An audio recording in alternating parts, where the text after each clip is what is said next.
نہیں ہیں، تمہیں میں نے جس حال میں پیدا کیا تم اسی حال میں اس کائنات میں فٹ تھے۔ جیسے ایک بناتے ہیں نا کوئی کاریگر کوئی چیز، مثال کے طور پر موٹر سائیکل ہے، اس میں سینکڑوں پرزے ہوں گے، اس کا ٹائر ہے، اس کی تاریں ہیں، اس کی بریک ہے، اس میں کلچ ہے، اس میں نٹ قابلے لگے ہوئے ہیں، لیکن ہر نٹ اور ہر قابلے کا ہر چیز کی ایک جگہ مقرر ہے، متعین ہے، وہ اسی جگہ میں لگائیں گے تبھی وہ مشینری فٹ ہوگی۔ اس کو اٹھا کے دوسری جگہ پہ لگا دیں، ایک نٹ بھی ادھر سے اٹھا کے ادھر لگا دیں تو وہ سارے موٹر سائیکل کی وہ سیٹنگ ہی خراب ہو جائے گی، وہ ساری خراب ہو جائے گی۔ اسی طرح یہ کائنات کی مکمل ایک سیٹنگ ہے، میرے رب نے اس سیٹنگ میں میری جہاں جگہ بنتی تھی وہیں مجھے رکھا ہے، اس سے اگر دائیں بائیں کہیں اور رکھے تو پھر وہ نظام ہی خراب ہو جائے۔ یہ میرے رب کا نظام ہے جو جانتا ہے کہ کس کو کس جگہ پہ رکھنا تھا، کس کو کس گھر میں پیدا کرنا ہے، سورج کو کہاں رکھنا ہے، چاند کو کہاں رکھنا ہے، زمین کو کہاں، زمین کا پانی کہاں رکھنا ہے، بادلوں کی جگہ کون سی ہے، بارش کی جگہ کون سی ہے، خشکی والے جانوروں کی جگہ، مچھلی کی جگہ کون سی ہے۔ یہ میرے رب کا عدل اور اس خالق کائنات کی یہ کاریگری ہے اور اس کی قدرت ہے۔ سب سے پہلے ہم نے اس عدل کو اپنے دل کے اندر یقین بٹھانا ہے کہ میرے رب نے کائنات میں جس چیز کو جہاں پیدا فرمایا اور جہاں رکھا وہ اس کا 100% عدل ہے۔ اسی لیے عبداللہ بن عباس رضی اللہ عنہما فرماتے ہیں ان اللہ یأمر بالعدل، اللہ عدل کا حکم دیتا ہے، یہاں عدل سے مراد فشہادت اللہ الہ الا اللہ، لا الہ الا اللہ کی شہادت دینا ہے،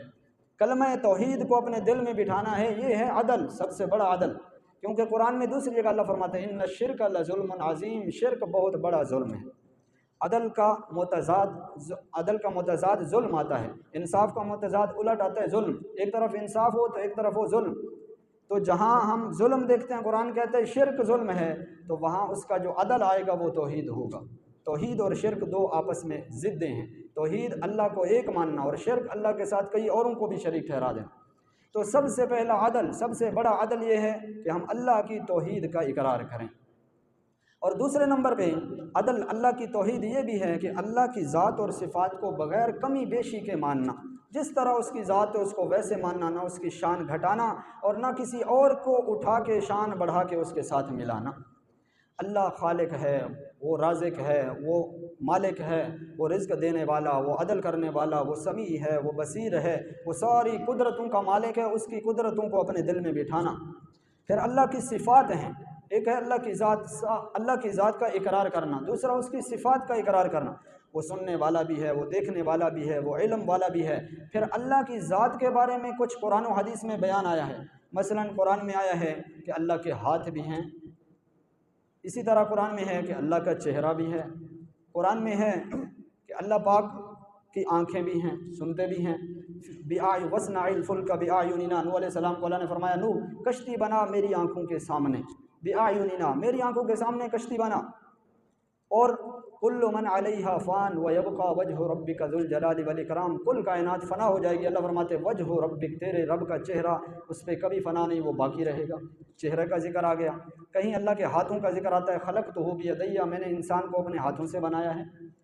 والسماء بنیناها بعید، میں نے آسمان کو بھی اپنے ہاتھوں سے بنایا ہے۔ تو کہیں اللہ کے ہاتھوں کا ذکر، کہیں اللہ کے چہرے کا ذکر، کہیں اللہ کی آنکھوں کا ذکر،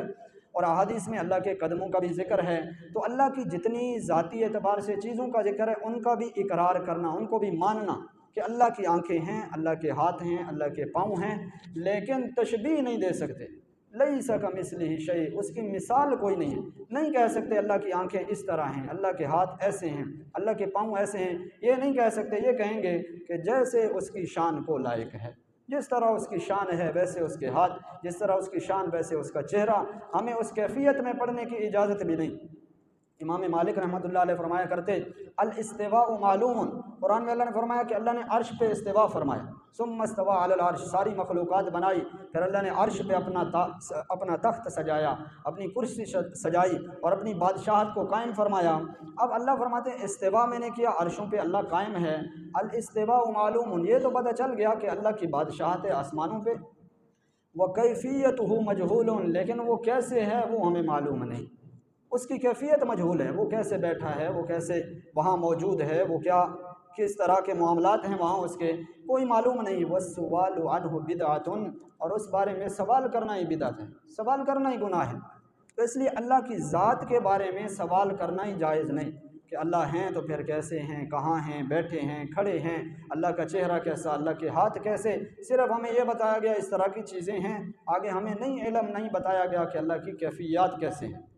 تو یہ تو اقرار کرنا کہ اللہ کی ذات کے ساتھ یہ معاملات ہیں، لیکن کیسے ہیں اس کا کوئی پتہ نہیں ہے، بس جیسے اس کی شان کو لائق۔